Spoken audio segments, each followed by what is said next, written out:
Metre हटाओ, हमारी मांग मीटर हटाओ, हमारी मांग मीटर हटाओ, मीटर हटाओ, पानी ना मीटर हटाओ, मीटर हटाओ, मीटर हटाओ। पानी ना। સુરત મહાનગરપાલિકાના તંત્રએ નવો નિર્ણય લીધો છે, જેમાં વોટર મીટરના બિલોને બદલે પાણી ચાર્જ પ્રોપર્ટી ટેક્સમાં ગણી લેવામાં આવશે, જેથી સુરત મનપા સીધી રીતે નહીં પરંતુ આડકતરી રીતે પાણી વેરા વસૂલ કરશે તેમ લાગે છે। સુરત શહેરના મોટા વરાછા, અમરોલી, કોસાળ સહિતના વિસ્તારોમાં હવે વોટર મીટરને લઈને પાલિકાએ નિર્ણય કરવામાં આવ્યો છે। આ વોટર ટેક્સ તો પ્રોપર્ટી ટેક્સમાં જ આવી જશે એવું હાલ જાણવા મળ્યું છે। સુરત શહેરમાં કુલ 24 લાખથી વધુ ઘરો છે, છતાં પણ આ યોજનામાં માત્ર 75,000 જ વોટર મીટર લાગ્યા છે। આટલા ઓછા મીટર લાગતો વિવાદ ઉભો થવા પામ્યો હતો, જેમાં મોટા વરાછા, કોસાળ, અમરોલી, છાપરા, ભાટા, વરિયાવ, પર્વત, પુણા સહિત 42,000 ઘરોમાં મીટર બિલ વસૂલવામાં આવ્યા હતા, જેથી સ્થાનિકો બિલ ભરતા ન હતા અને સતત વિરોધ કરતા હતા। આ મામલે હવે અલગથી જ પાણી ચાર્જ વસૂલવાનો નિર્ણય પાલિકાએ બદલવો પડ્યો છે અને પ્રોપર્ટી ટેક્સમાં આ વોટર ચાર્જ ગણી લેવામાં આવશે તેમ જાણવા મળ્યું છે।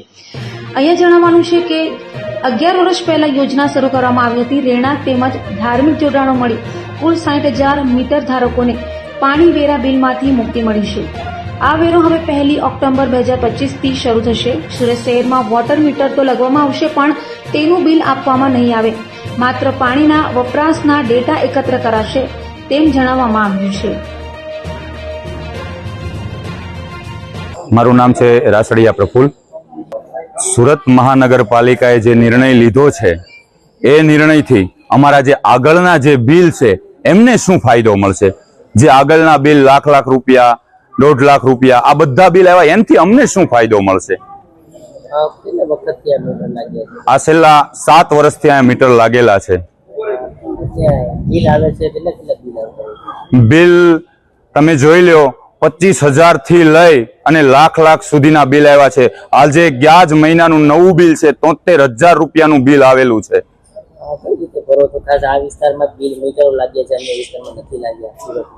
હવે અમે ભરવાની તો એ જ વાત છે કે આ તમને ખબર છે કે લોકોને બીવડાવવાનું કામ કરે છે, આવીને કહેશે કે તમારે બિલ ભરવું પડશે, આમ કરવું પડશે, તેમ કરવું પડશે, બરાબર? તમારી બિલ શા માટે મારે ભરવું, કઈ રીતે ભરવું, એને અમે મૂંઝવણમાં છીએ।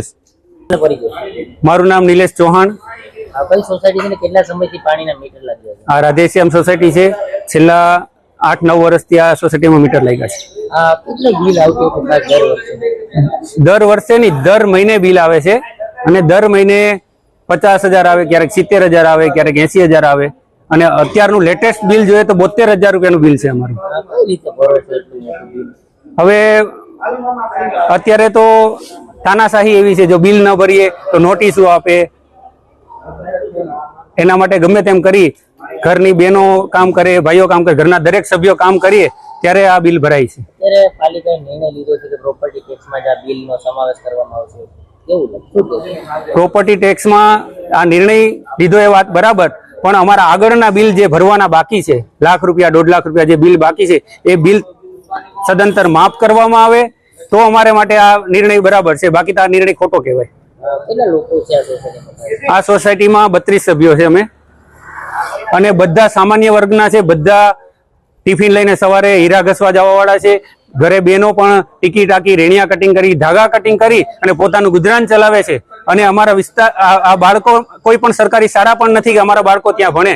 અમે એને સ્કૂલની ફી ભરાવવા માટે અમારી બહેનો કામ કરે છે, માતાઓ કામ કરે છે, અને એની સ્કૂલની ફી માંડ ભરી શકતા હોય, મેન્ટેનન્સ ભરવાના 200-300 રૂપિયા મેન્ટેનન્સ આવતું હોય, એમાં પણ અમને તકલીફ પડતી હોય, ત્યારે આવા મોટા બિલ આવે તો અમારે કઈ રીતના ભરવું? આ અમારી રાધેશ્યામ રેસિડેન્સી છે, કોઈ હાઈ લેવલ એરિયામાં નથી, એટલે અમે એટલી જ અપીલ કરીએ છીએ કે આ એસએમસી વાળા જે લાખ, 1.5 લાખ બિલ આપવામાં આવે છે ને, અમારી એવી કેપેસિટી નથી કે અમે ભરી શકીએ, કેમ કે અમે લેડીઝો પણ આખો દિવસ મહેનત કરીને અમે ઘર ચલાવીએ છીએ, કેમ કે અમારા ઘરવાળાના ધંધામાં એટલી આવક નથી કે અમે ઘર ચલાવી શકીએ। એટલે અમારી એટલી જ અપીલ છે કે આ અમારા બિલ પહેલાના અને અત્યારના એ છે ને એ માફ કરવામાં આવે।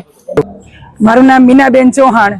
મીનાબેન, કઈ રીતે અત્યારે જુઓ તો સુરત મહાનગરપાલિકાએ નિર્ણય લીધો છે કે પ્રોપર્ટી ટેક્સમાં હવેના જે પાણીના બિલો છે સાહેબ? હું સુરત મહાનગરપાલિકાને એટલું જ કહેવા માંગુ છું કે જે અમારા અત્યારે માફ થયું છે એ નહીં, અમારા આગળનું જે 50,000 લાખ 1.5 લાખ એવું બિલ છે એ માફ થવું જોઈએ. ગુજરાતમાં પાણીના બિલ હોવા જ ન જોઈએ. એસએમસી આપણે એટલા મોટા મોટા બિલ આપે છે કે જે અત્યારે આવક નથી, મંદીનો માહોલ છે, તો એટલા બિલ ભરવાની કોઈની પરિસ્થિતિ નથી. જેના બાળકો સરકારી સ્કૂલમાં ભણે છે પણ એવી કોઈ સરકારી શાળા નથી કે જે બાળકોને સરકારી શાળામાં મૂકી શકે.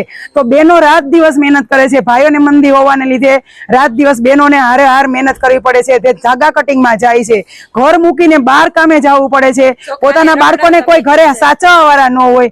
તો આ કેટલી મજબૂરી કહેવાય બહેનોની કે એને એટલા ડબલ બિલ ભરવા પડે છે. તો હું એટલી જ સરકારને દરખાસ્ત કરી કે આગળના બિલ એ માફ કરે ને અત્યારે જે છે હાલમાં એ માફ કરે.